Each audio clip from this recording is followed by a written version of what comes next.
you could really come and stand here so that we have the clear. You just stay where you are. You have a clear of the camera. Thanks very much, Damien. This is a fantastic program. As suggested, I wish I had a similar opportunity a few decades ago when I was at university. I am grateful to the Center for Constitutional Governance and to all of you guys for not only them organizing, but for you guys to participate. As it happens, I was chairman of debating club in my primary school in Nagongera of Tororo. Now, I was chairperson in P6, primary 6. What I can say is that the only reason I believe I was chairperson was because at P6, I had the confidence. At P6, I was lucky enough to be reasonably, without prejudice, above average clever. So that means I had the content. And because I had the confidence, the content, and the safety of the school, and security of the family, I believe that I was able to deliver whatever I had to say with clarity. So in my opinion, those 3 C's would tend to be the cornerstones, amongst many others, for a good and effective debate. And as Damien says, these debates are not about how clever we are, but really it is something that will be as good as being a decent average parent. That is when we go into parenthood in the future. That you have the authority of a father or a mother or a guardian or an uncle. You have the confidence because you're very clear in terms of what you're saying, the clarity of it, and you've got the message and you want an outcome. It tends to be basically that. And if you're that, then there is no reason that why, if you met Professor Deus to try and convince him that he should grant you your next PhD, he will deliver, you'll have achieved. If you are applying for a job, or perhaps if you want to go to LDC, you're trying to do your piece in pieces, then you think, what might they want? Indeed, if you want to go and contest for LC3 chairperson somewhere, you have an idea how you'll convince the political organization that you represent, a party in this case, perhaps UPC, that they should pick you as their candidate. But of course, also at the end of the day, how you're able to go ahead and deliver and convince the local citizenry that you are the best person to represent them.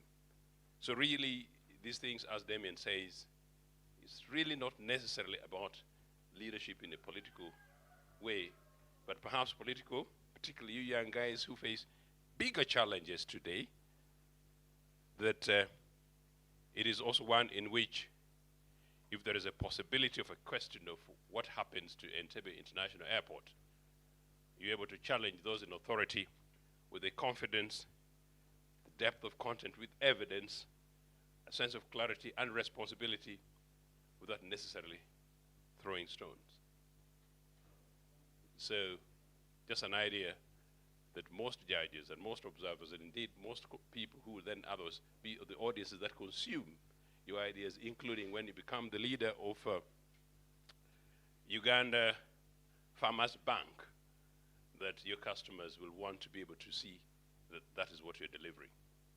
So if I were a judge, those are the kind of things that I would want to see that you're seeking to develop. And indeed, it shouldn't really be a competition. It's an exercise that, if I were you, I would simply just enjoy. Good luck, guys.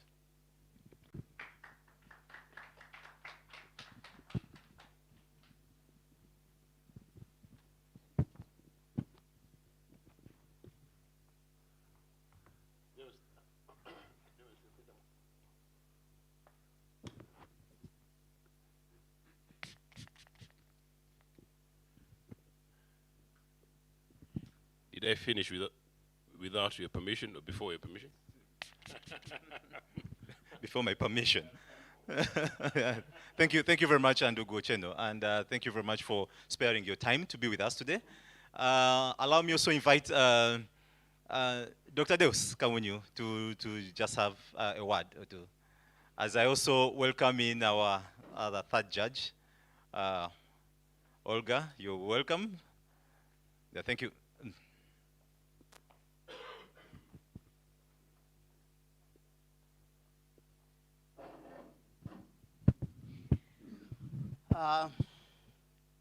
Good morning, everyone. Sir and team, thank you for keeping this alive. I know it's been a very long, protracted journey of ideas at every level. And thank you for keeping it moving. Because I know Damian,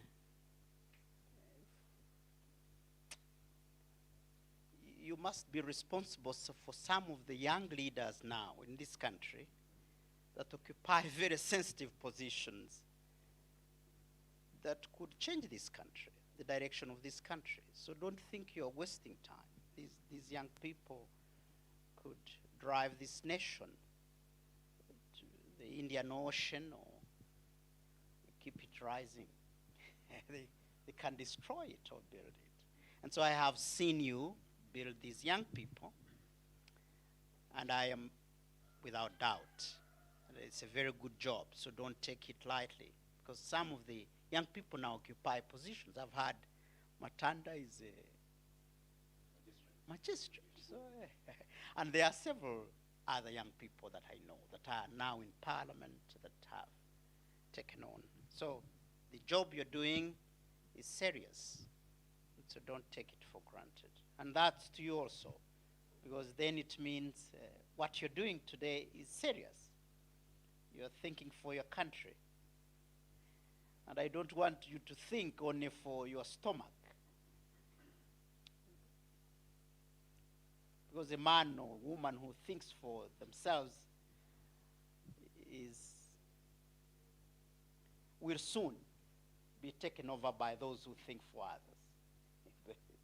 And they will be subjugated. They will probably become what others would call useful idiots. Very smart people, very good, but they are only signing contracts that undermine their countries, that sell their countries, that destroy their countries. Just because they want to survive, they want they want a second wife or buy a new dress, and then they sell their country. And sometimes it becomes a game and terrible game. So I thank Sarah and team for that. And I thank you because, you know, coming here and taking off time to meet fellow students and engage on what will possibly shape your worldview is key.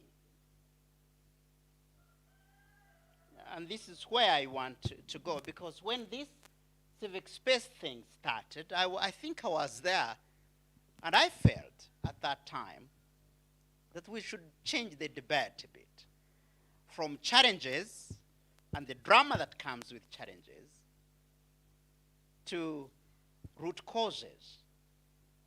The root causes are with you, the people. The problem is with the people. They don't know what they want. Sometimes they think challenges, corruption, lack of food, is the problem. They do not realize that because their aging mother, who has been producing food, is about to die, they have to get the skill. They're about to be dependent on someone's mother in Egypt. Because who will grow the food? The Chinese will grow the food. So you find on a daily basis, young people, including ourselves, carrying blowers with a lot of electricity, blowing smoke. Those are challenges. Smoke, blowing. No one is identifying the fire. No one is involved in the source of the fire. Let's pour water here. There's a problem. They are all blowing, and they are dramatized, and they are debating things of food, lack of food, lack of, and they do not know their mother is aging, and her ability to grow food is, and they do not have the skill to do so. They're about to get hungry. I am using that to show you that the debate should go to root causes of our problems, not mostly on challenges. Challenges, we only need to develop a thick skin towards challenges. But we must invest in identifying the root causes of what dramatizes us today. And maybe that's what I thought would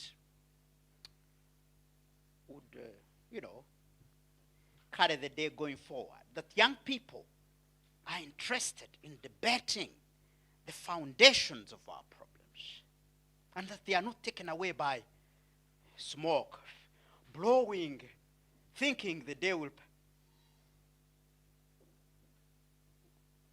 They are dealing with these real problems. So during this debate, I'll be interested in that. I'll be interested in seeing how young people have, to what extent they have established their schools of thought, and that they have a line they are towing which is about sustaining humanity, the African people. Not worried about corruption. Yes, I am a very serious person when it comes to corruption. I don't want anyone to be corrupt. It's serious. But what are the causes of corruption? I know. And they are the ones we must tackle, and we must then work towards building systems. If you were lucky and you become a member of a political party or governing, what would be your belief system? What you are putting on board? Are you taking their rhetoric? Are you hoodwinking your people, your illiterate mothers? And is that your intention? And who are you doing it for? Do you want to get involved in an engagement that is challenging, that is mind? Or you want to hoodwink and have a day and marry a second wife, and then they find you at Parliament and you are irresponsible for? Is that what you want? Now I want to see whether the young people are taking it a step ahead. And these bets, therefore, according to me, should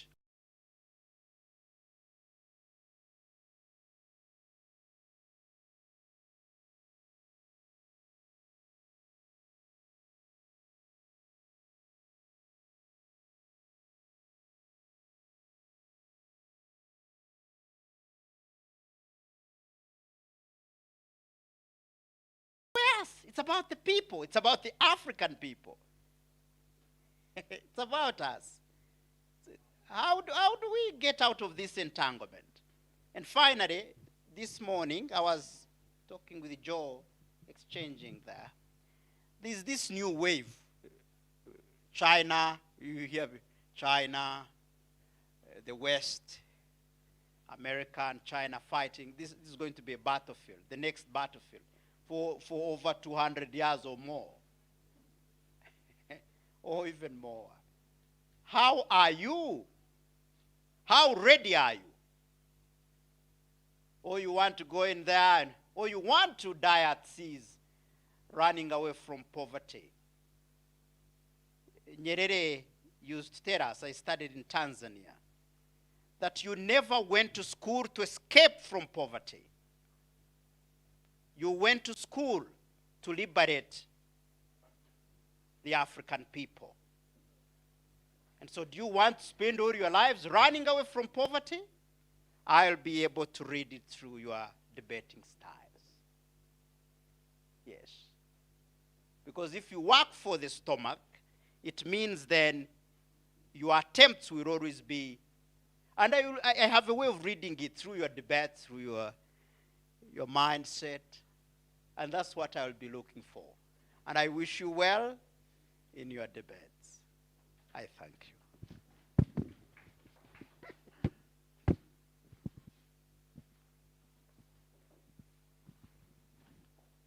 Thank you very much, and Dr. Deus, for that.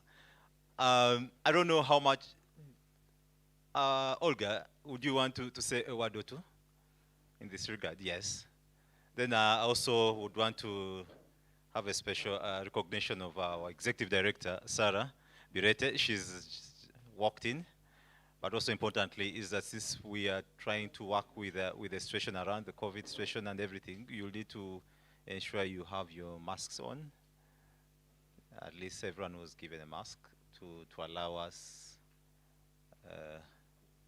not fight with another lockdown. So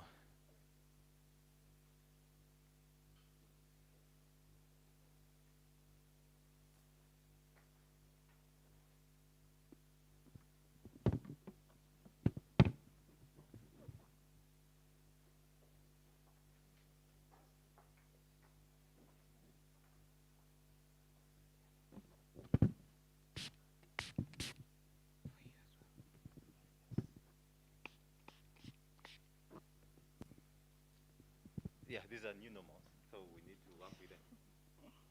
Thank you. The judges, the organizers, and all of you participants. It's a beautiful morning. I came a little bit late, and may I just say that my lateness has nothing to do with my willingness to be here or my excitement to be here.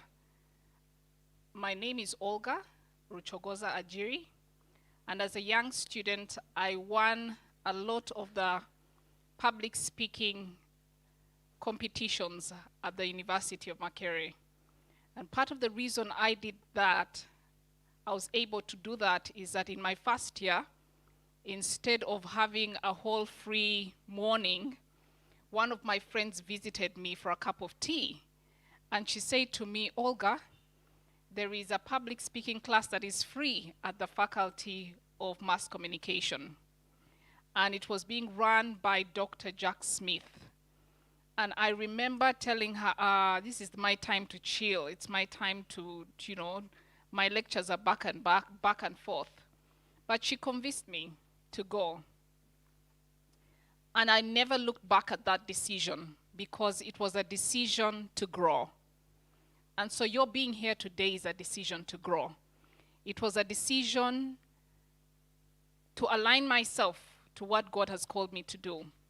And what God has called me to do is to train. It is also to lead. And you cannot be a leader without mobilizing people. You can't mobilize without speaking to people. And so you're signing up in your different universities.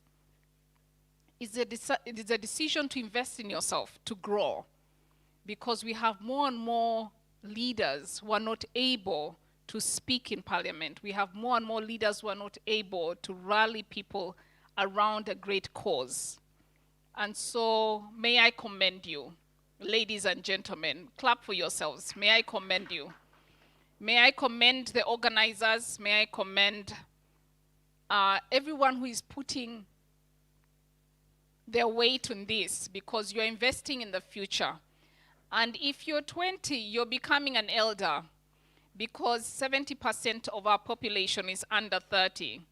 So if you're 20, you are the leader.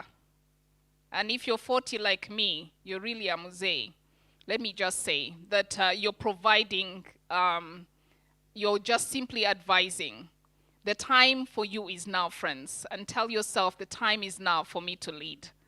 And so I'm delighted to be here. I'm just looking forward to your thought patterns. I'm looking forward to your minds being renewed and me igniting hope in you, and perhaps seeing the leaders that we need across this nation. Even as you speak, we will be able to identify who the leaders are and who are the upcoming leaders. Some of you are already leaders.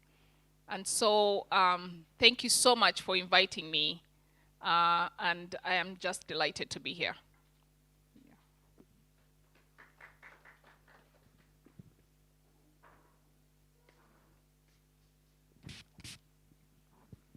Thank you very much, Olga. And it's from then that I would also like the special, in a special way to welcome Sarah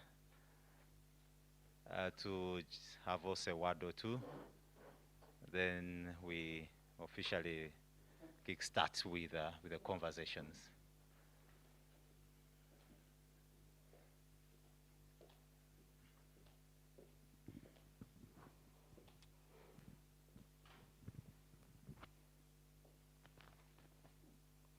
Good morning, ladies and gentlemen.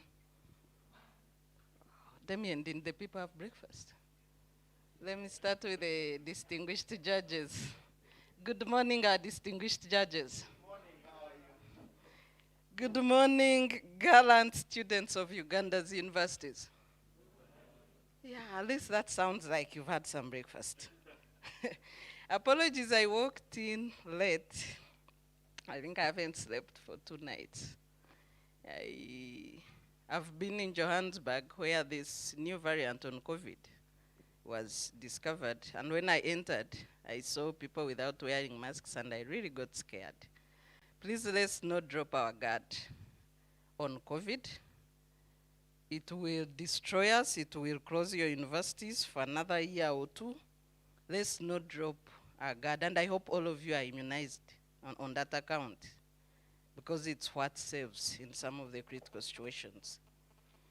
So when you're not speaking, please keep your mask on. I know it's not comfortable, but it's the new normal. By 2 years now, we should be used, and you must lead by example. Away from that, I am really glad to be here. I wish to thank my team, because as you can see, I've not been on the ground. As soon as I came, I had to be on UBC at night. For those of you who follow UBC behind the headlines, and I encourage you to follow all debates. I will be very brief, really. Uganda is a young country, the second youngest in the world. 78% of our population are young people, and you are the leaders. You are the leaders of that 78%. University students are the cream of the youth. Whatever you know, whatever you believe in, however you conduct yourselves, you are the leaders of majority Ugandans. The 22% are not the leaders of Uganda. Young people are the leaders of Uganda. In one of his sermons, Jesus did say that young people are the salt of the world. We all know that you cannot take food without salt. How many of us can take food without salt? How many? Jesus said, you're the salt of the world. But that saltness must be demonstrated. So, you are the majority. You are the leaders of the majority. If you want to go biblical, you are the salt of the world. What are you?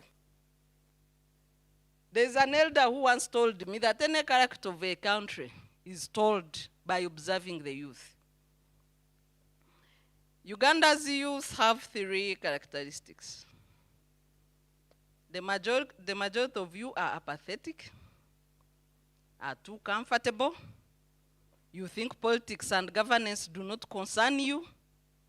Some of you who come from political connected families, you are the worst because you think your future is sorted. And I want to bring bad news that even the families that were connected during the past regimes also thought the same, and the contrary happened. Classical example, when Mobutu left power, his children were beggars, regardless of the billions he had stacked in foreign banks. So if you think you're too comfortable because your parents are whoever, for us here, by the way, we don't want to know what party you support, what color you wear, who your parents are. We want to work on the saltiness of young people because you are the cream of the world. And what you support or don't support is not our business. So you need to ask yourselves as you occupy space, I am the leader of these young people. But who am I? What are my beliefs? What is my character? What contribution can I make? There is an illusion for young people to think that you're too young. Yet you're adults. When we are in political battles, you think that's not your business. It's the dirty work. We don't want stress. Those of you who are comfortable, do you want that stress and madness? You don't. But you don't know that your future depends on it. You don't know that when this country goes up in flames, you'll burn with it. You don't know that when we say 1 in 10 graduates can find a job, that you are likely to be part of the 9. So you think governance issues are not your business. Because you're comfortable, you have some pocket money. When clubs open, you can go to clubs, you can take your girlfriends, boyfriends out, and you think you're okay. True or false? But get out of university. Even getting pocket money from your parents will be hard. So the question today, I'm glad that we are starting with education. The question today is, and one of our elders, I do come from Bushenyi, I really like talking about it, because it's what makes me who I am. One of the educators in Bushenyi did tell me that education is what you remain with beyond the classroom. You can get 100% in tests. You can get whatever distinctions you want. We are producing an education system which is more or less a copycat, kind of cram and pass, kind of system. It does not encourage thinking. So long as you study the question, discuss it, cram, you can get 100%. Not so. It does not build your skills. It does not give you what to use beyond the classroom. And when we are discussing these national matters, you must be very interested. Because as much as you can go through that education, you need to ask yourself, how about my children? And how about their children? Previously, the graduate there will be competition for jobs and placements. But today, the qualification is Gambanogu. You have heard that phrase? Talk to this one, I'm sending my child. That's the melt. There's a song I think about it. Mbera. You've heard it? How many people have heard Mbera? Thank you. Mbera describes the kind of life you are going through. You can have a Gambanogu today, but if that's your own melt, will it suffice tomorrow? When the one you talked to is no longer there? Are we together? Well, I am not the speaker of the day. I'm here to listen to debaters and judges. But my call is, if you think these things don't concern you, you better wake up. And as I conclude, we are here for the championship. No teams win championships without making sacrifices and giving their best. We are the audience. May that bet begin. Thank you very much.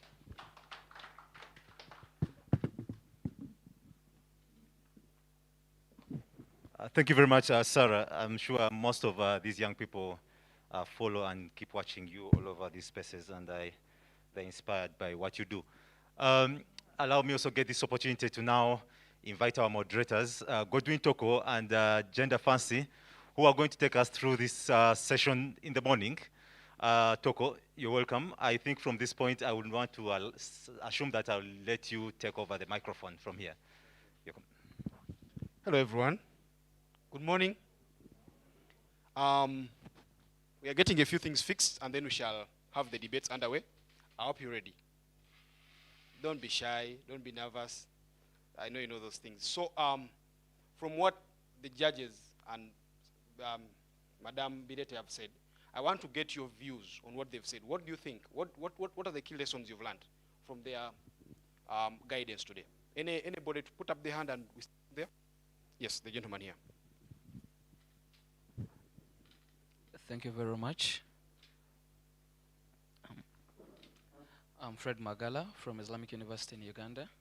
I'm glad to be here, and I'm glad to be part of this that is literally very, very, very evolutional. First of all, I would like to thank our judges for the very, very good information they have passed on to us. I want to inform you that if you look at our cabinet, most of them are above 60. What does it mean? My question is simple. Does intelligence come with age? Experience? Have they done enough? What have I learned from what they have told us? That now we should not focus on such people. We should focus on what is the root cause that is bringing about every stupid thing we are seeing happening in our country. Our country going back to colonialism, neocolonialism and everything. Then loving our nation. We had people that loved our nation. You people, we look at Idi Amin Dada as the worst in the books. But when we come back on ground, what did he do? Has our government did too much different from what he did? Impossible. We are learning to acknowledge the past and then also find what went wrong from what they have said. Literally, most of us that are here, I know we are concerned with what is going on in our nation. Truth be told, it is not good. And that's what the last judge has just literally said. Now, qualification has went away from what we know, from credit, to who do you know, to connections. Literally, what do we have to work on? In summary, our judges have literally told us what we have to do for our nation. To think, that is one. Two, to find the problem, the root cause. And three, to be vigilant. Thank you very much. Okay, thank you. Can we give him a round of applause? Anyone else? Can we get a lady? Oh, sure. But again, she's too close to, anyway. I'll take the lady from the back. Okay, good morning, everyone. My name is Chiyuba Jenna from the Islamic University in Uganda, Mbale. So, summarizing what the judges have said, he talked about finding the root cause of the problems and not basically looking at the challenges. And he talked about the fact that challenges can only be overcome by the thick skins that we build around ourselves. So we better look for the root cause other than looking at the challenges when we do not know what is bringing it about. Then the next judge also talks about the love for the country. The moment we develop love for the country, everything else can change. And keeping in mind that we are the change that we need to see. Thank you. So, without further ado, let's have the anthems, and then we get the program underway. The few things that needed to have now been sorted. So let's get the man from Arsenal to lead us in the anthems. You're going to lead us through the national and then the East African anthem.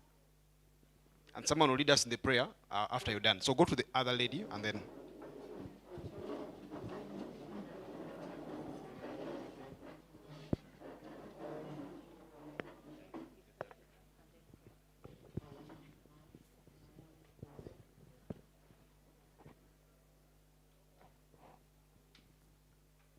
Good morning still. Gideon Joseph Kalema is my name, from Makerere University Business School.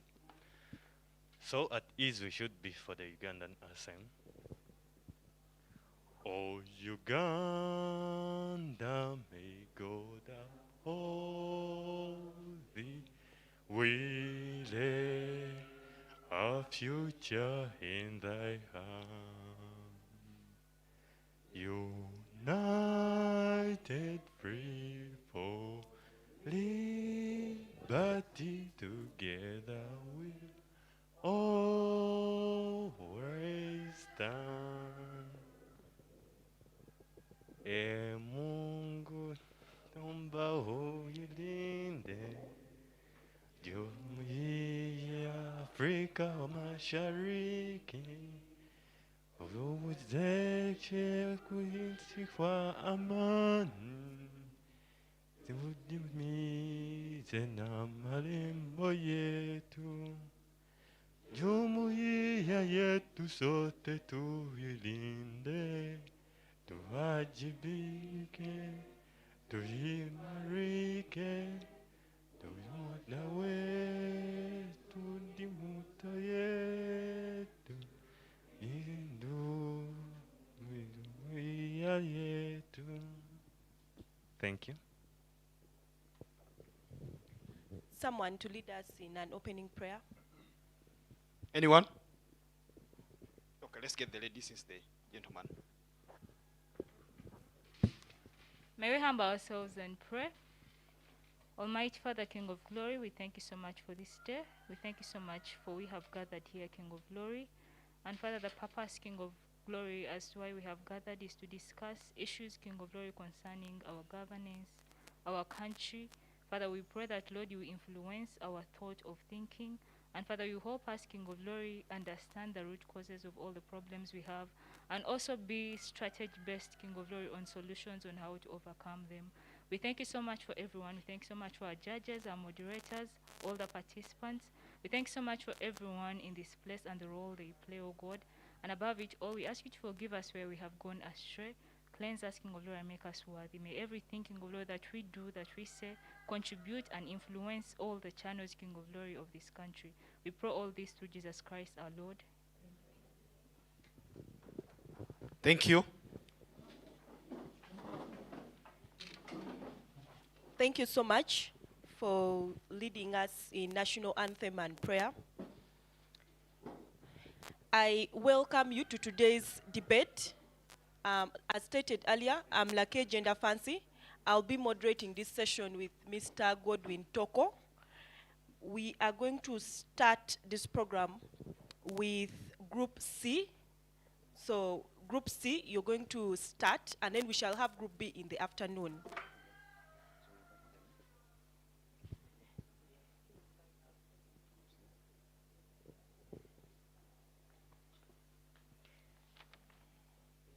Okay, so let's get the debaters from Group C moving to the podium.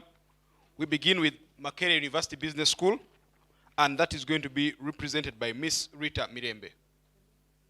So we will clap as she moves forward. Please clap. It's a privilege to be on this panel. Rita is going to be joined by the representative from the Kampala International University, and that is going to be Mr. Ogutu Titus.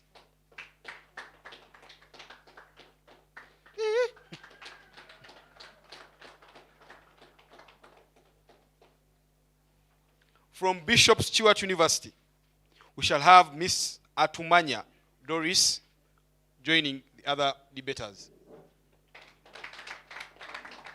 I can see someone is not clapping.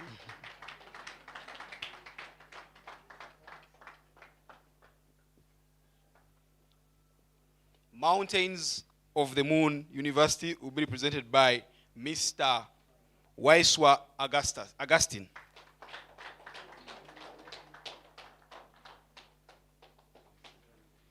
Okay. Can we clap as he moves forward? At least he's smart, even if you don't like him, you would. So, the panel is set, the stage is set. The cameras are on, and we are going to start right now. Over to you, Fancy. Thank you so much, Godwin. I'm going to start by reading the debate rules. Our panelists are set, so please be very, very attentive to the debate rules. Someone has to help us with timekeeping. Yes, as Mr. Toko finds a timekeeper for us, our panelists are going to present for 5 minutes each. For avoidance of doubt, today's topic is the foundation of every state is the education of its youth. What is the state of Uganda's education? I hope that is the topic that our panelists have. So our panelists are going to present for 5 minutes each. The first 1 minute is protected. That means no points of information. And then the last one is also protected. That means no points of information. The 3 minutes in the middle are not protected. That means your colleagues on the panel can ask points of information, not the audience. Audience, your time will come later. So panelists, you're going to use 5 minutes, like I said. So some of other debate rules, number 1, this goes for everybody. All phones in the room has to be on silent mode. So please put your phone on silent. We don't want you to interrupt our panelists. Secondly, speaking rights will be authorized by the moderators. So if you want to speak, make sure that you seek speaking rights from the moderators. Thirdly, each of the university students will raise their placards when they want to make a contribution. So when it's time for our audience to contribute to the discussion, you're going to raise your placards, and the moderators will be able to pick you so that you can participate in this debate. Points of information will also pass through the moderators. So if you have points of information, you will pass through the moderators to the person who is speaking. Then, as I stated earlier, our panelists are going to use 5 minutes to make their speeches. Then, after the 5 minutes of speeches, we are going to have questions that will be asked to the panelists from the moderators. So our panelists, after the 5 minutes of making your case on the topic, you'll have time to respond to questions later on. And the questions will be responded to in 3 minutes for each question that we will ask you. So those are the rules when it comes to time. And then students in the audience, later on, we'll give you 30 minutes to make your contributions to today's debate. Afterwards, we'll have remarks from our judges. Our judges will give remarks, and then they will announce the winners. So those are the rules of today's debate. So is our timekeeper ready? Yeah, she is. She just needs to be briefed. Okay. So reminder of the minutes that each of the... So for the main speeches, which are going to take place right now, our panelists are going to use 5 minutes each. The first 1 minute is protected. That means no points of information. So after 1 minute, please signal so that our panelists know that the 1 minute which is protected is over. So you signal to them. Afterwards, they'll use 3 minutes to make their speeches still, and those 3 minutes are not protected. That means our panelists can raise points of information to the person who is speaking. So that means you will signal at the end of those 3 minutes. Then the last 1 minute, like I stated, is protected. That means no points of information. Then you will signal at the end of that last minute so that the person on stage is aware that their time is over. We will not be giving extra time, so make sure that you use your time very, very well. And our judges will be watching to see how you manage your time. So as our timekeeper gets ready, I hope our presenter from Makerere University Business School is warming up.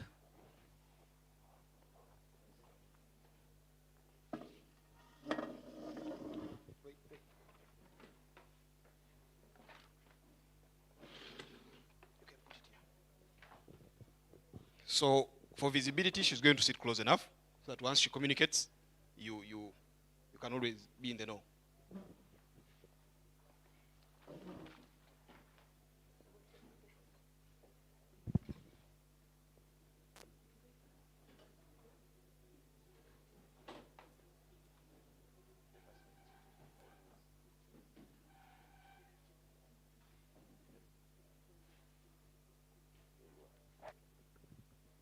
Okay. Let us invite our first panelist, Miss Rita Mirembe from Makerere University Business School. Rita, you have the floor.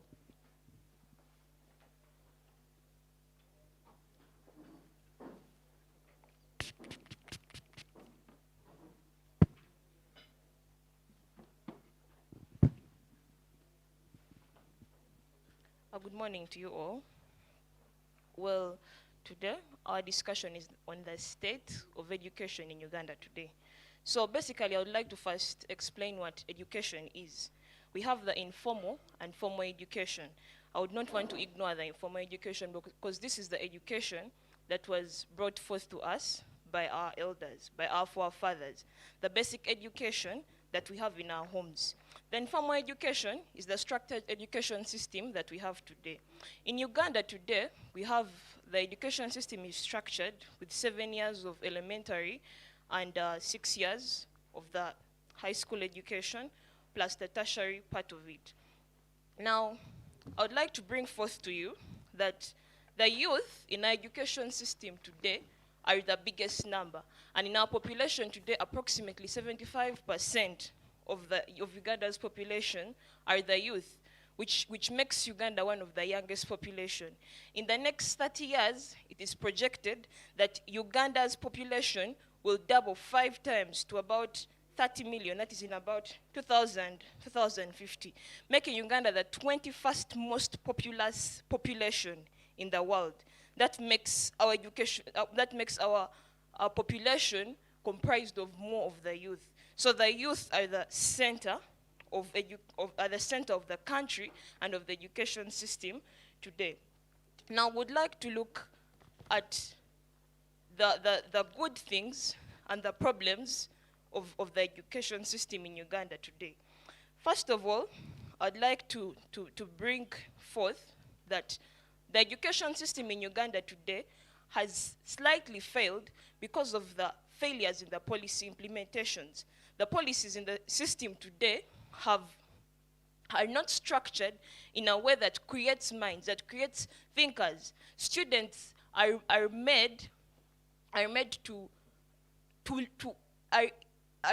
indoctrinated.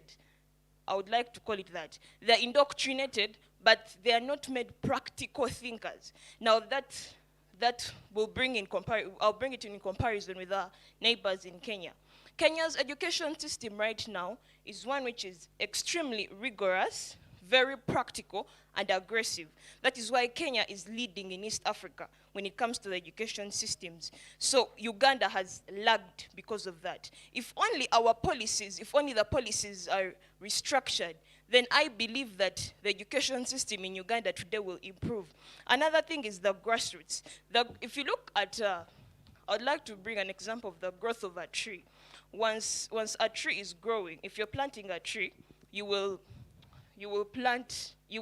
sow a seed, and it will first grow with the roots. Once the roots of that tree do not grow in a straight format, if the roots are not strong enough, then that tree will not grow to produce the fruits that you want it to produce. Now, Uganda is facing a problem of high illiteracy rates, especially in the rural areas. When you look at the urban areas, I would like to appreciate the system before condoning it, that 91% of people in urban areas actually receive the education, but when you look at the 85% in the rural areas, they actually are deflated and left behind. So this system actually ignores our people in the rural areas. And another thing, I would like to also first appreciate the UPE and USE system that was introduced. In the first years, this system worked. Yes, I agree. But with time, as the population keeps doubling, and with the inadequacies in funding and teachers being upheld, the system has gone on to fail. You'll realize that 120 pupils are being taught by one teacher, which makes our system weaker, which makes our system deflated. If there isn't a teacher to student interaction, a close interaction, if at all they aren't engaged well, this will actually make a student fail to grow within. Then another thing I'd like to look at is, yes, we have tertiary institutions that implement skills within the youth, within the students. But one problem we should also look at is that which kind of skills are there? How good are the skills that are there? Are these skills being highly and greatly implemented within the students, or are they just being given knowledge without being shown exactly what they're supposed to do in the field? Now, when we get to the job market, you'll realize that when they get in front of a panel, the students will have the knowledge, the student will have the capability, but do they have the skills to implement it? So the problem is the restructuring of the system. If at all the system, if at all the policies, if at all the system is grown, if at all it is broadened, then I believe that Uganda's education system will highly improve. So our problem is the grassroots, our problem is down there. What we have to do is to look at the tree, the illustration of the tree that I gave. What are the roots down there? What is going on inside there? Can we try and work on what's going on down there? Then I believe that the system will improve, because we can't ignore another thing that, according to research from the Times, okay, I beg to stop there. I'll continue with my submission when I'm asked. Thank you very much. We are going to have some changes. The first is that to make it better for all of us, I'm going to hand this over to her. So after you've spoken for your first minute, when she raises this up, you should be in the know that from then onwards, the rest of the panelists are free to ask you questions. And at the 4th minute, she'll still raise this, showing that from that time onwards, you're protected for the next 1 minute. And then finally, she'll show you the X, meaning that your time is out. Can we try that? So the 1, the 4, and then the X. And then I've also been reminded that the panelists, there's no need for you to leave that beautiful seat and stand like the mortal men we are. So you'll just speak right from there. Let's now have the next panelist, and that is going to be Mr. Ogutu Titus, all the way from the mighty Kampala International University, KIU.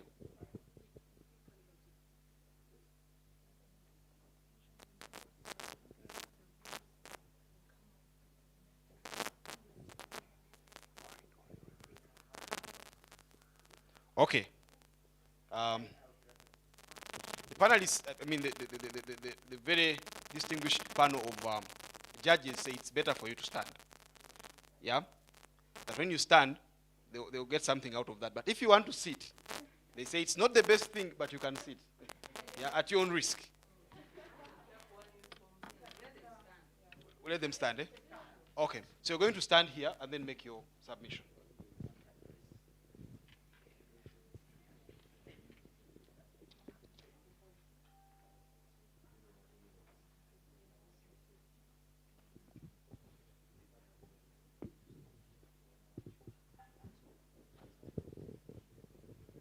Okay, your time starts now. Okay, good morning, everyone. My name is Titus Ogutu from Kampala International University. I want to start by giving a definition by Professor Jesse Sekamwa in his book, History and Development of Education in Uganda. And he defines education as the process of facilitating learning or the acquisition of knowledge, skills, values, morals, beliefs, and habits. Now, from the presentation from my sister, I think she forgot another part of the education system, because she only focused on the formal and the informal, forgetting that we also have the non-formal education sector. And I would agree with her the submissions of the formal being the structures and the institutions where we access the education, and then the informal, of course, these are the practical adult learning skills we get from the diverse methodologies in our societies, from the mobilizations of local resources built on learners' participation. And then also what is so important in the informal kind of education is that they base more on real-life examples of learning. Now, to just bring in the other one, that is the non-formal education, that is where some of these people haven't even been able to pick from the formal education. And that is where we see people learning by process, from experiences, from home, the nature of environment, and also from the kind of work they get to do.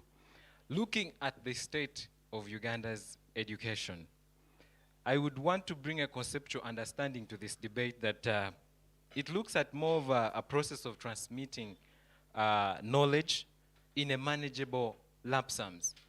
And when you look at the structure of our education system, right from nursery to the primary, to the post-secondary, and then to the higher institutions of learning, it looks like they look at manageable sums of knowledge that are given to the students or pupils at one point in life. But also the question you would ask is, what is the child learning from the 16 years he's going to spend from primary 1 to senior 6? What kind of education is he being entertained to or being availed to? Bottom line, we also need to look at the challenges that are in the education system of Uganda. Now, as I said, it is in a manageable lump sum of putting out knowledge to these young people. The next question to ask is, that kind of knowledge being given to them, does it give them a space to critical thinking, problem solving, and creativity, or it is more of cram work? Now, earlier on, there was a presentation which was made that youth today focus a lot on getting the higher grades and getting out to the job market.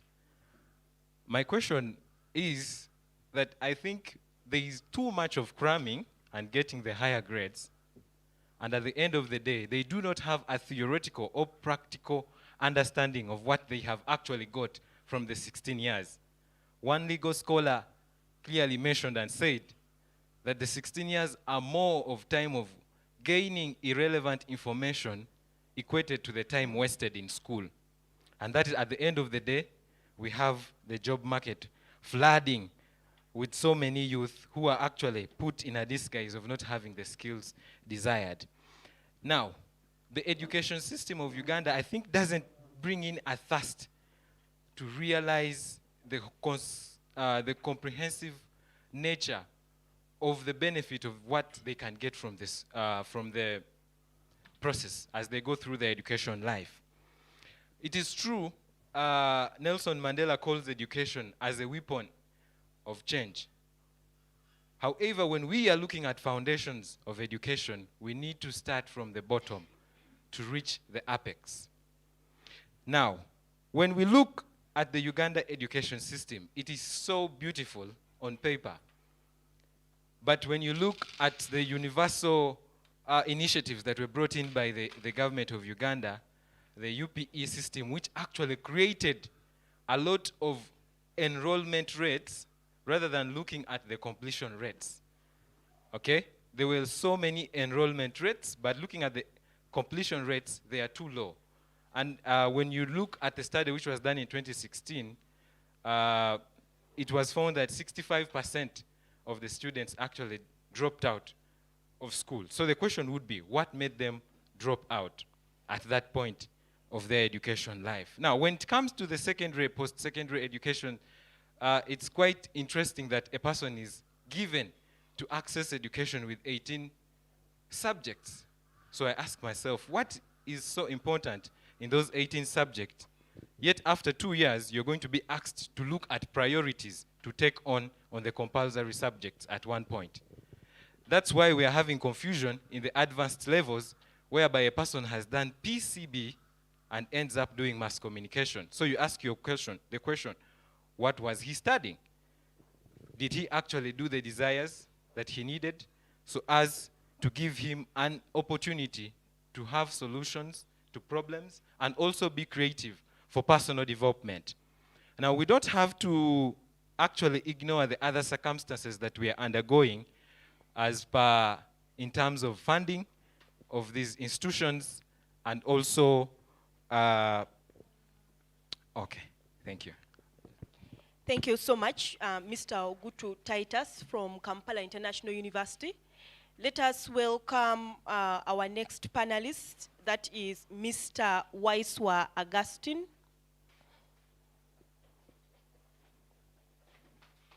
From Mountains of the Moon University.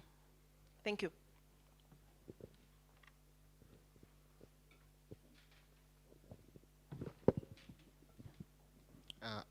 Thank you so much, everyone.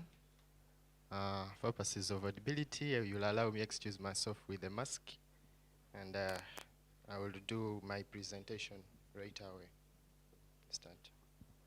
Okay, I'm going to start on a note that it will be in form of a quote, and it's like an uneducated person is just like a blunt weapon.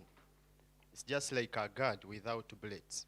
What does that mean? In conformity to what we are discussing, in conformity to what the topic is telling us, it is simply telling us that it is through the education of the youth, it is through the state laying the foundation, through the education of the youth, that will foster the socio-economic development of the country. The education system of this nation ranged time back in the 1960s when we saw the missionaries coming up with, actually that was the first missionary, I think was called Alexander Maki, that came on addition to what he was preaching, the gospel. He did teach us the writing and the reading. So I don't want you to look at education as if it started today.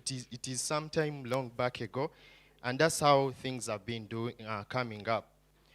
The structure of education in Uganda simply is very simple. Like we have 3 levels, that is primary, secondary, and tertiary. And then it takes 7 years for a person to move the primary level, then 6 years for the secondary, and then if a person wants to upgrade for a course at the university or tertiary institution, it goes for either 2 or 3 years, depending on what the person is desired to undertake. Therefore, like how I've just started my presentation, it is way back when Uganda's education was taken as the greatest. Uganda used to be called the center of excellence in terms of education. That's where when we used to see people like Mike Kibaki, Honorable Mike Kibaki, sorry to call him Mike Kibaki, Honorable Mike Kibaki, the president there. He came here for study. But then over time we have seen that the pattern of this has changed completely. The question is, what has happened to our schools? That is the biggest thing. Why is it that we are having more Ugandans actually departing the country to have education outside Uganda than actually having the education in their motherland? Those are mostly the loopholes we have in education. If you look at the structure right away from the national level, you know, we are having the Minister of Education as the First Lady. I don't know how this person can be held accountable for anything that goes wrong in the education system. That one is like that. Then even when you look at the organization of the education at district level, talk of monitoring, we hear of DEOs, these people are there, but then you spend the whole time without seeing anyone coming up to at least do the monitoring, the supervision of how these schools are doing. These are the small loopholes in the education sector that have totally diverted our education, the trend that we used to have, the education we used to have, to something that is actually getting the country into a great dismay. This is a nation that is emphasizing, that is teaching a curriculum that is more of theoretical than practical, like how the former speakers have said. A student is packed with a lot of knowledge to an extent that you get out of school, these 16 years you've been in school, when you cannot make anything of your own as a graduate. And this is why we are seeing more people on the streets. We are seeing many people raising up and they are complaining of unemployment. It means that the root cause of this problem started from the way the education system is designed here in Uganda. People are looking at providing more of quantitative, I will call it quantitative education than qualitative. People now, mostly the private schools, are looking at how much can I put in to get more money from, you know, they are turning schools into sort of a business. So a person looks at profit making than actually ensuring that Ugandans are receiving the best quality education that can help them propel into the next generation. Therefore, ladies and gentlemen, to me, I think that we have drifted off to actually what are the real roles of education, what education is meant to do in our community. Education is supposed to impact us positively, but actually in Uganda, we are seeing that mostly it is impacting us negatively. Like I've mentioned, the time wastage, you're wasting all along studying for 16 years, you're still in the education system. Look at the time you're sitting in class from... Okay. Oh, thank you. That will do. Thank you very much. I don't know if you guys connived not to ask questions. But okay, regardless, we move, yeah? So we're going to have the final debater for the day. And that is going to be Atumanya Doris.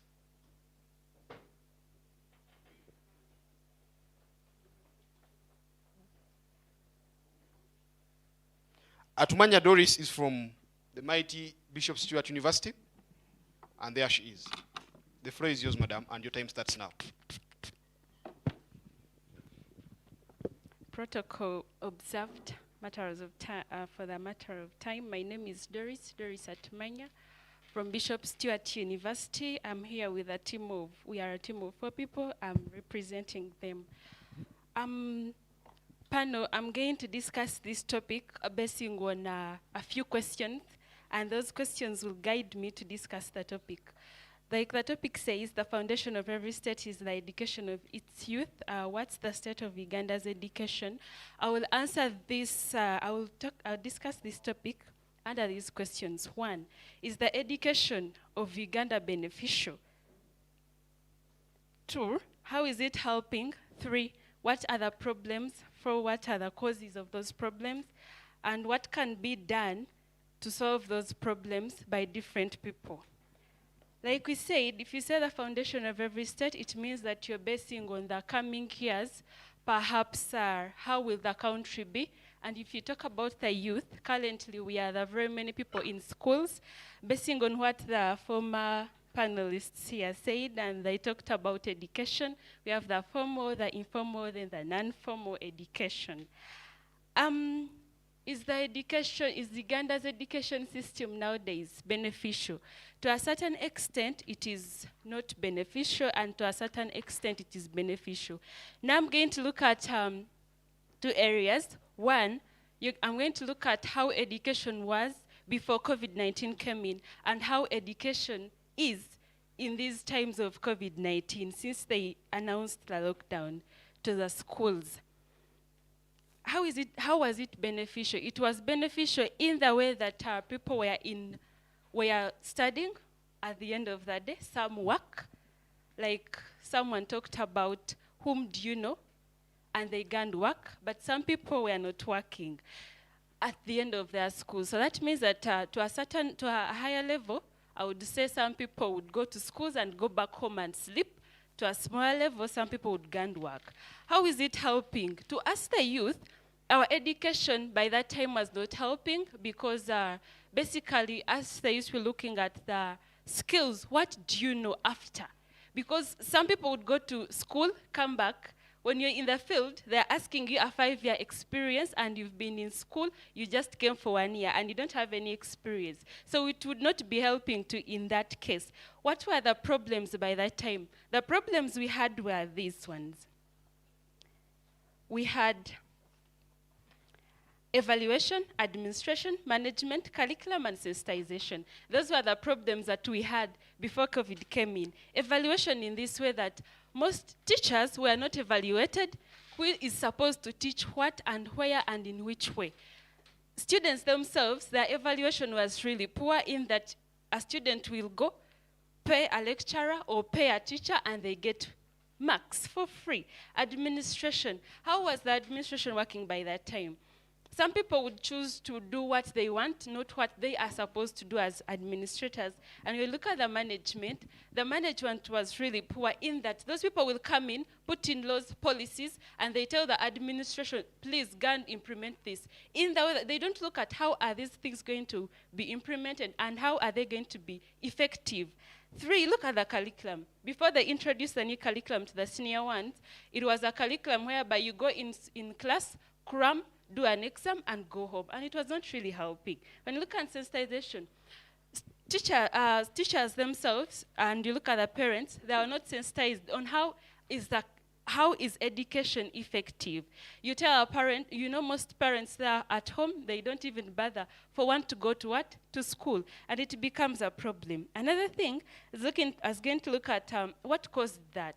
What is causing all these problems? What is causing all these problems is that people are not they're not told about what they should do and what they should not do.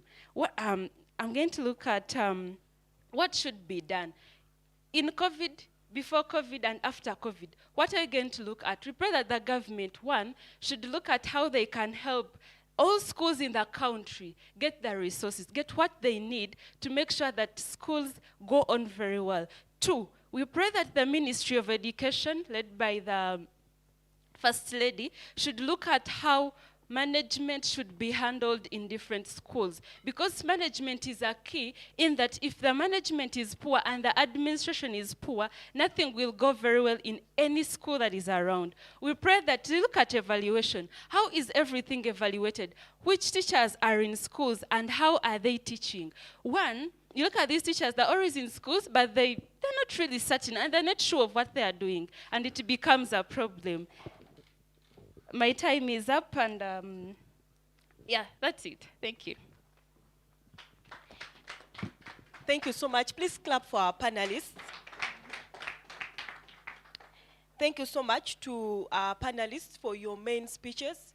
We are now moving to the time for questions. So as I stated earlier, I'll be directing questions, and you will answer. You have 3 minutes to answer the questions.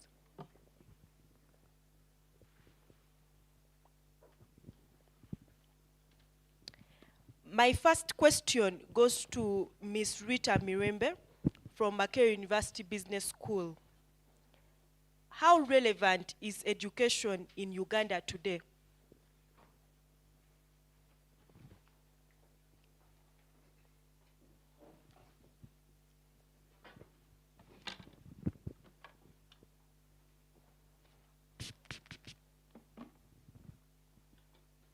Pardon? How relevant is education in Uganda today? Okay. Thank you very much, dear panelists. The question is, how relevant is education in Uganda today?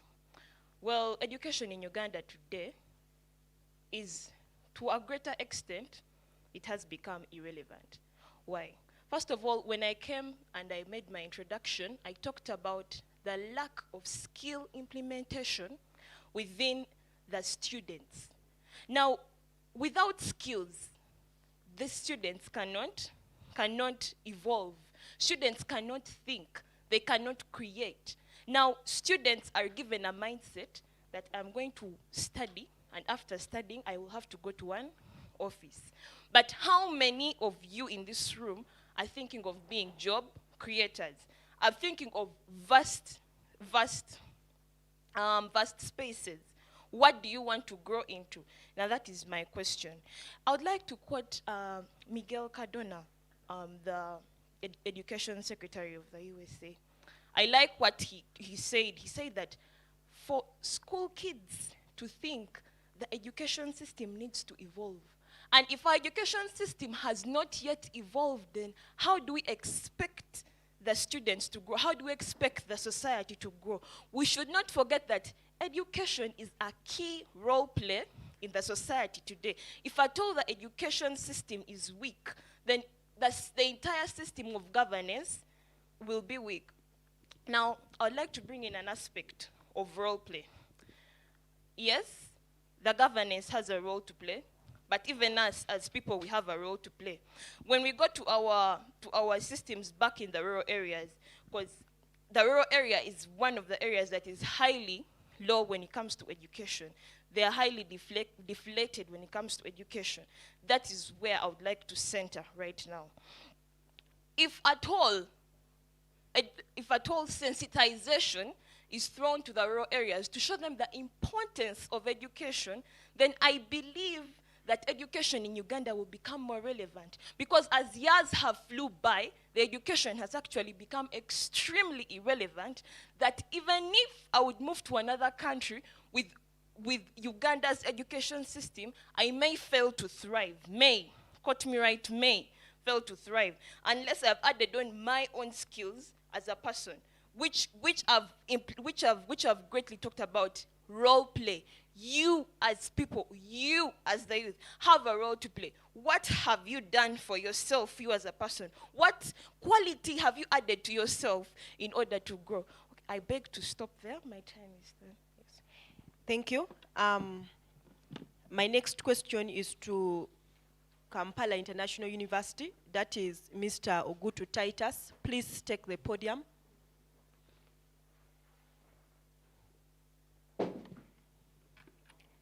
How relevant is education in Uganda today?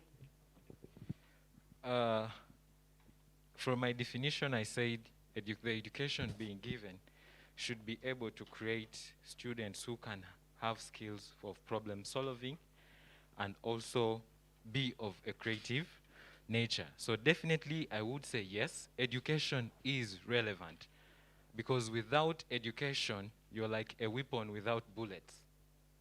And if we are to give a comparison with what is happening in Afghanistan, I think if those young people were given a good education, we wouldn't see the kind of mindset they have right now. Coming back to your question, I think education is more of a realization of potential in different aspects of life.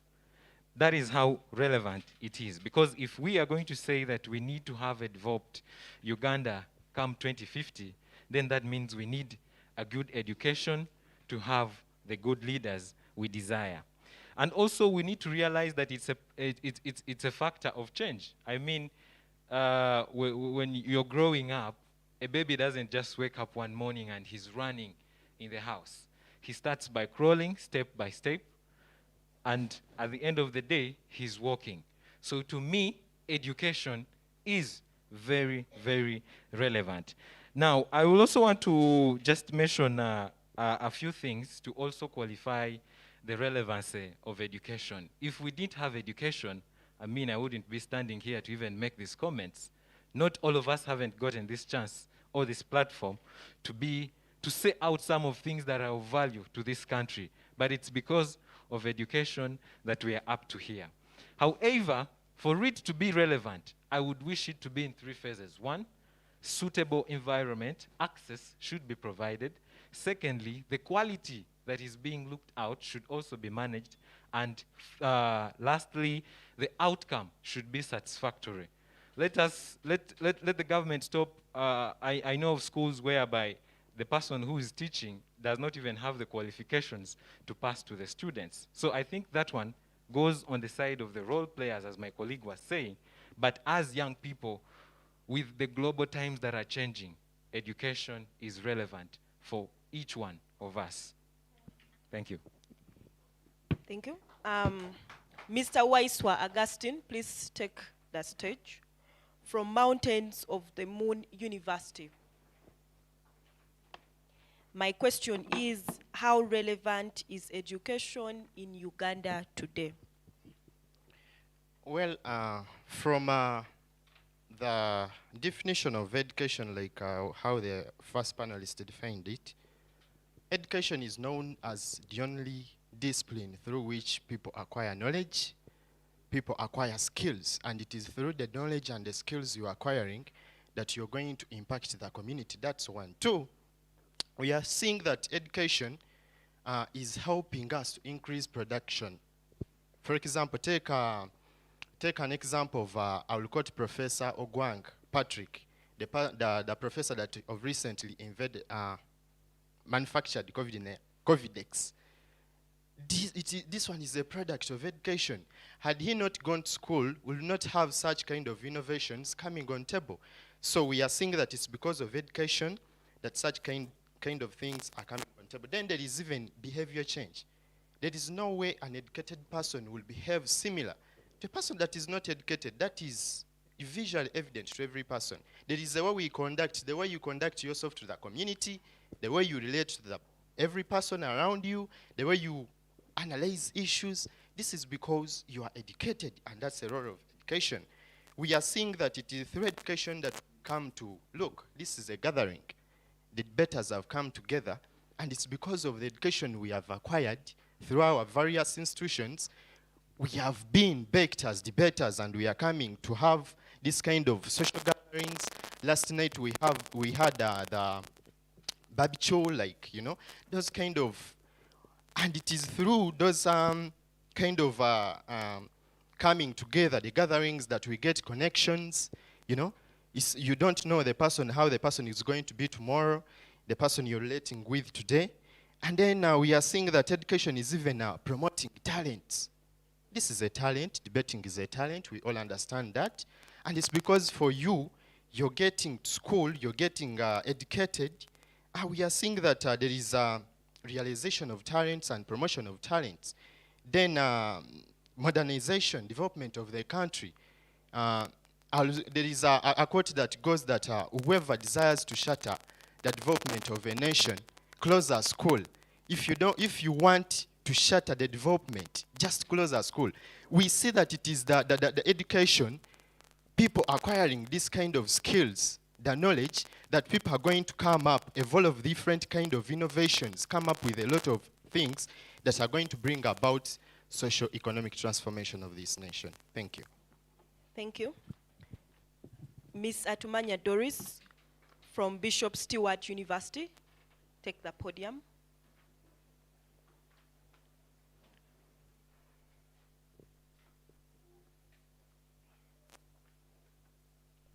How relevant is education in Uganda today?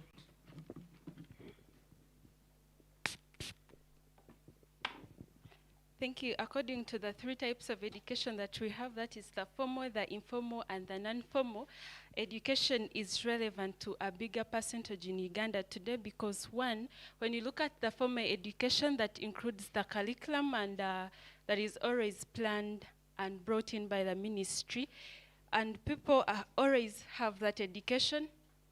They do exams, they succeed, go out and get jobs. It means that education is relevant because it is helping a group of people to get jobs, work, get money, and do any other thing they want to do outside the country. When you look at the informal, education, that is the education whereby you acquire something outside the curriculum. It is also relevant in Uganda today. That's why you see us here as debaters, because this is not part of the curriculum of any course that you're doing at any university.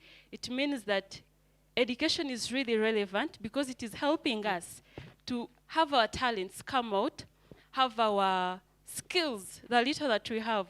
If you can debate, if you can do public speaking, you're here because of the informal education. This is not part of the curriculum.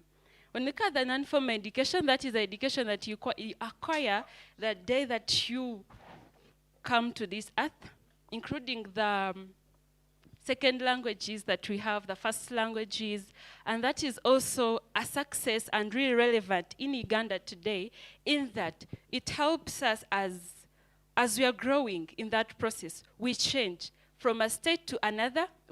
Personally, I doubt if I knew English by that good English by P5, but because I've changed, I've gone to the university, to secondary, I've learned a lot. It has really helped me to change from a state to another, that making education really relevant in Uganda today. And education is really relevant in that we acquire knowledge, and we acquire knowledge in different things. We acquire knowledge in that we learn, acquire, and get to know what exactly we need to have in our country. Education is relevant in that we get informed. If you're not educated, it's none of your business to know what is happening in the country. It's none of your business to know how should something go. Thank you so much. I submit. My time is up. Thank you very much, Atumanya.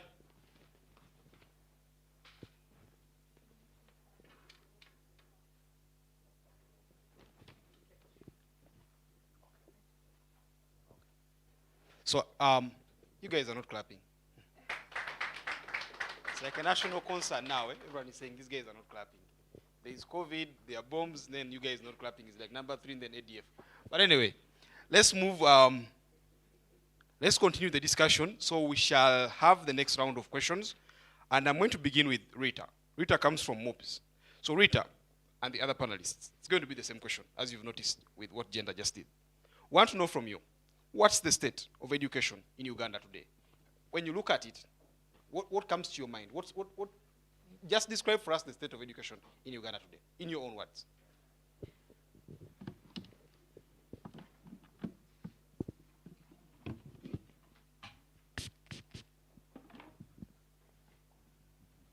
What is the state of Uganda's education? I'd like to first go back behind and come ahead and move ahead. From the previous years, Uganda's education has actually not been bad. The education system has brought up leaders that are creating, leaders that are building in the society today. I don't want to also ignore the fact that teachers, the number of teachers has also grown in the system. But the state of our education today, the challenges of our education today is what I would like to bring forth. First of all, I talked about role play. Parents, how are parents involved in the education of their children today? What role does a parent play? Parents are the first teachers of a child. How have they implemented into the growth of their child? That's one thing I would like to look at. If a parent is not involved in the growth of a child's mind, then trust me, if this child is to come to school, they would also fail to understand or to accommodate what is being taught to them. Another thing I would like to bring forth is the adaptation of new technologies. Right now, we've been having the COVID-19 pandemic that has actually greatly affected our system today. In rural areas, you would not expect you would not expect all the children in the area to actually have phones. The network systems are bad. So you do not expect this child to study or to understand or to grow throughout their education. In primary schools, first of all, when you look at the primary section, 80.3% of students are enrolled in public schools and 19.6% are enrolled in private schools, clearly showing us the high levels of poverty in the country today. Now, with all those problems, illiteracy and poverty, education in Uganda will still remain poor. It will still remain injured. You do not expect an injured man to keep running on a race. They will stop running. Now, that is it. The education system has remained in a float. It is in a float because of all these inadequacies, because of all these problems. I beg to stop there. All right. All right, all right. We clap for her. Titus.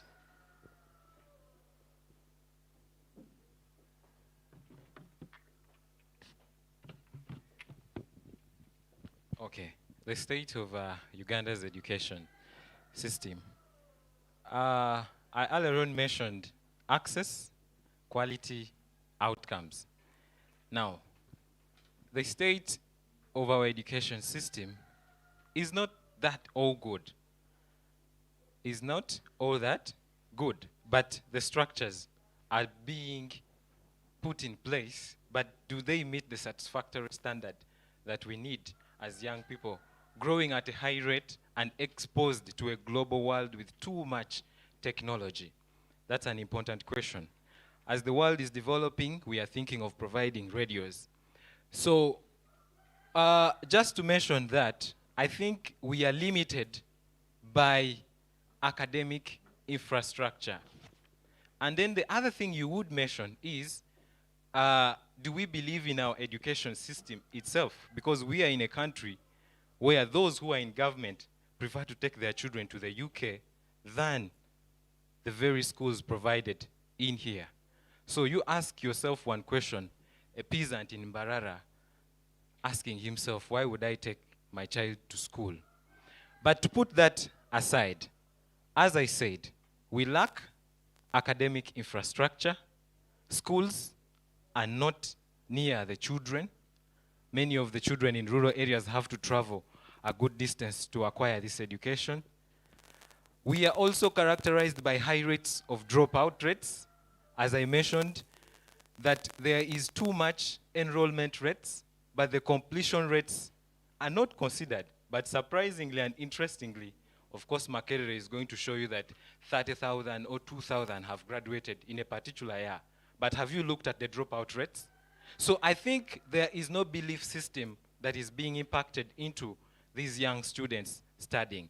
Then the other issue that needs to be noted about the state of our education system, I think the social ethics have been lapsed a bit, because there has to be a student and teacher relation, and then a student and student relation, and then there has to be a relationship between these institutions that provide the education to the government.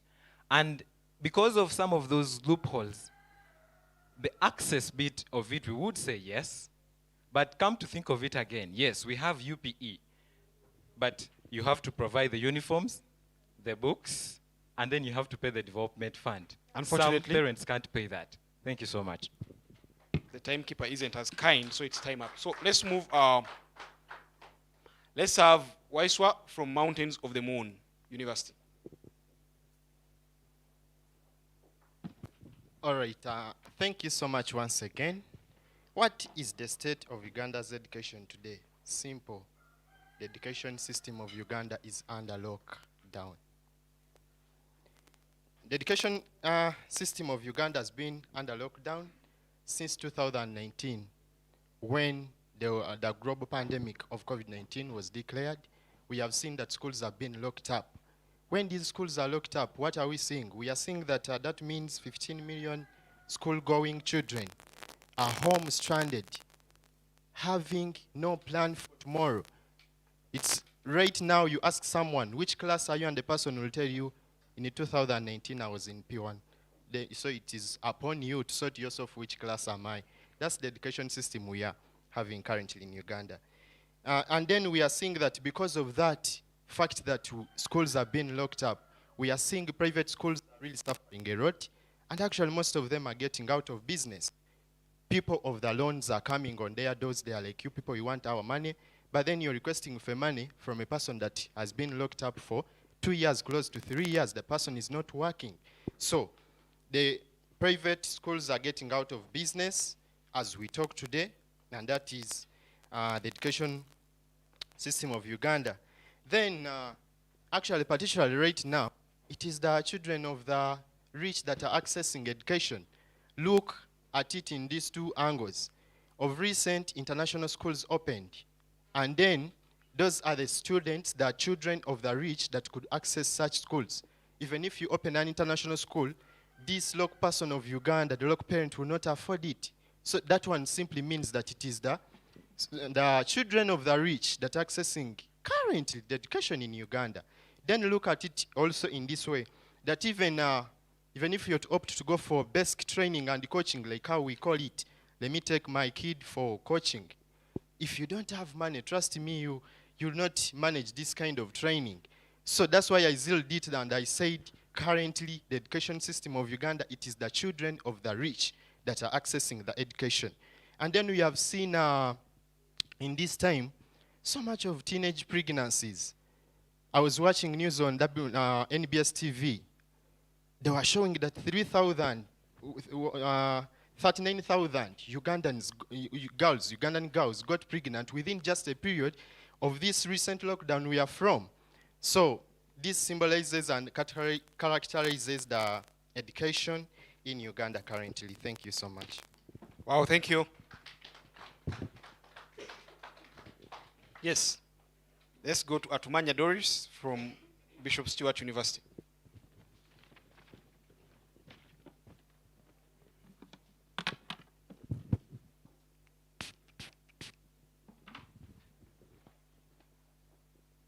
What's the state of Uganda's education? Yeah. Okay. The state of Uganda's education is, I would want to give it a percentage.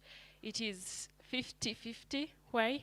Because currently we look at the COVID-19 era. That's the education time that we are in, and it is not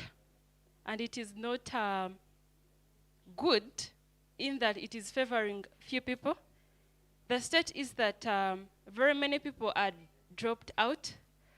Look at us that started our semesters in June, and it is a COVID-19 era. You need to have different materials that you didn't have during the physical time, phones, data, and all that. Most people do not access it, making it really, really hard for some people to go for the education. So currently, the people that are studying are very few compared to the people that were studying during the time of the physicals.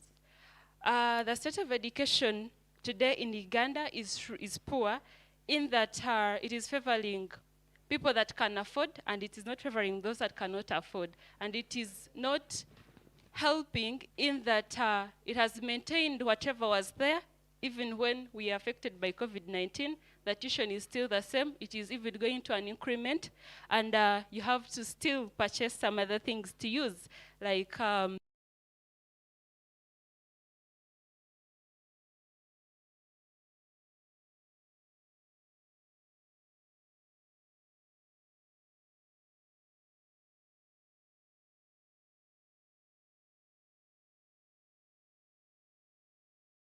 because it is the time they are in. The state is really poor in that education has really been looked at as an option for whoever wants, and it becomes very poor in that they're not looking at how this young child is going to go to a school, even when they don't have that in their mind, but they are going to be forced to go to school. Now it is up to you to either study online or go on WhatsApp, and that is the end of this. Uganda's education is also poor in that. Okay. Thank you. Time up. Can we clap for her? Can we clap for all the panelists? Okay, now the panelists, we move to the next round of questions. Are you guys ready?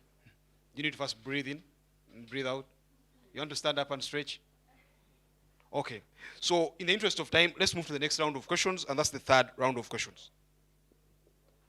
Who do I ask? Waiswa, what is UNICEF? Okay, that's not the question.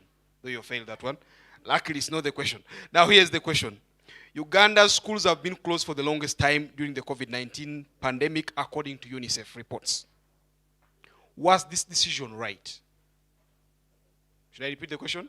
That's for all of you. Meanwhile, Uganda's schools have been closed for the longest time during this COVID-19 pandemic, according to UNICEF reports. Was this the right decision to be taken by government? So that's the question that we're going to answer. And in the same order. I think this time round, let's begin from the back and move to the front. That's okay? Yeah, the panel, the judges say it's okay. So we're going to begin with Atumanya Doris. You go answer that question, then you move to the front.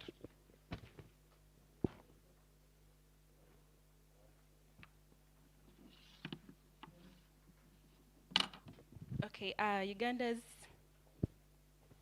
Okay, it's a long question. Can I repeat it? Yeah, sure. Thank you. I'm that kind. Uganda's schools have been closed for the longest time during this COVID-19 pandemic, according to UNICEF reports. Was this the right decision? Yes, it was the right decision because you look at the reason why these schools were closed. These schools were closed so as we can have the future of our kids in the coming time. It is not beneficial for you to go in a school or do a semester, go home and die, even without your bachelor's or your diploma or your certificate. So it was right to close these schools in the course of fighting the era of COVID-19, and it was still wrong to close these schools and give access to a group of people that can do education and leave the other group of people that cannot do education. What do I mean here? When these schools were closed, there was an option of an online education. And that online education, it really favors 30% out of 100, and the other percentage is not favored. That makes it very hard, and that makes it very bad for the idea of closing schools, and you give a right to a group of people who can access education and leave the rest of the people who cannot access education in the process of fighting COVID-19, and it becomes an issue of spoiling the future to a certain group of people. It was also right, basing on the main cause of closing schools, and it was also right that they should consider the education of everyone in the country, because they should look at, if we've closed all the schools, we are choosing to open all the schools, how many are going to those schools? But because they didn't look at that, it makes everything a wrong process since the beginning of the closing of schools, because they opt not to look at the main cause of closing. They opt now to look at maybe the economic status, and they choose to leave behind what was the main cause and whom was that cause going to help. Because it was going to help a group of all people in schools, not helping a group of people who can afford a certain level of education, and a group of people, not helping a group of people who can afford a certain education, and leaving the rest behind. Thank you. Submit.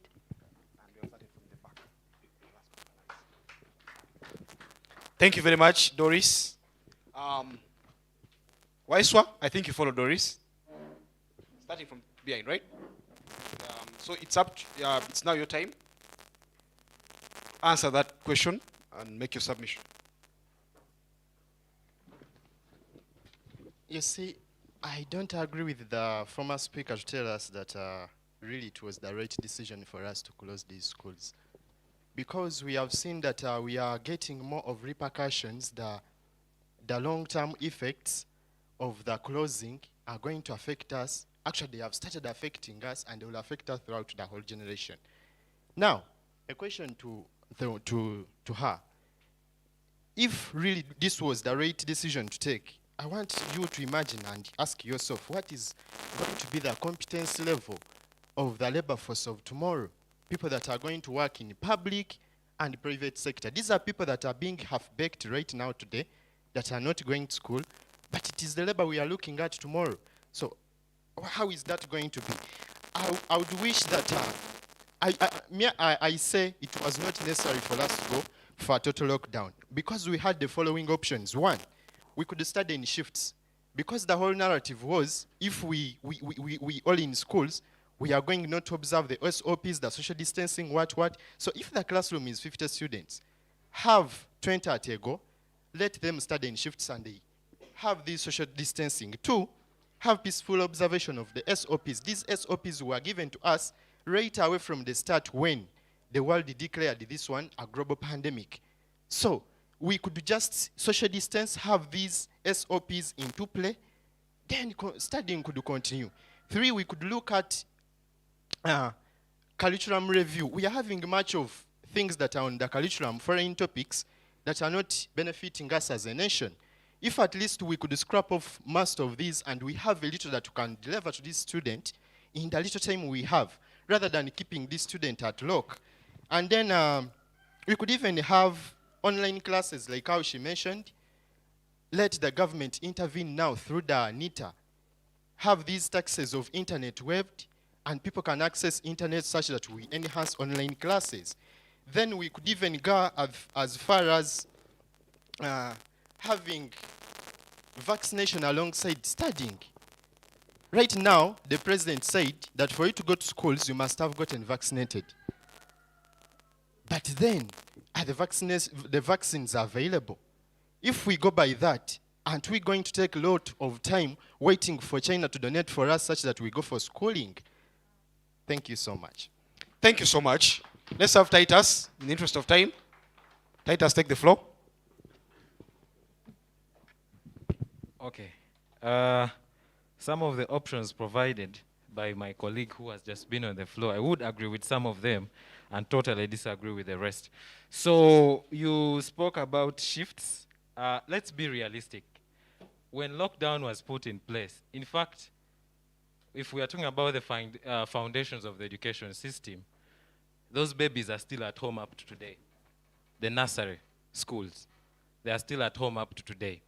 So they are still at home while these ones are continuing. Now, when you say that they should study in shift, then you should have the necessary manpower to actually relate in the transmission of knowledge to those young children. So when you say that you are going to study in shift, let's say 20, that means you should be able to increase the workforce at the same time.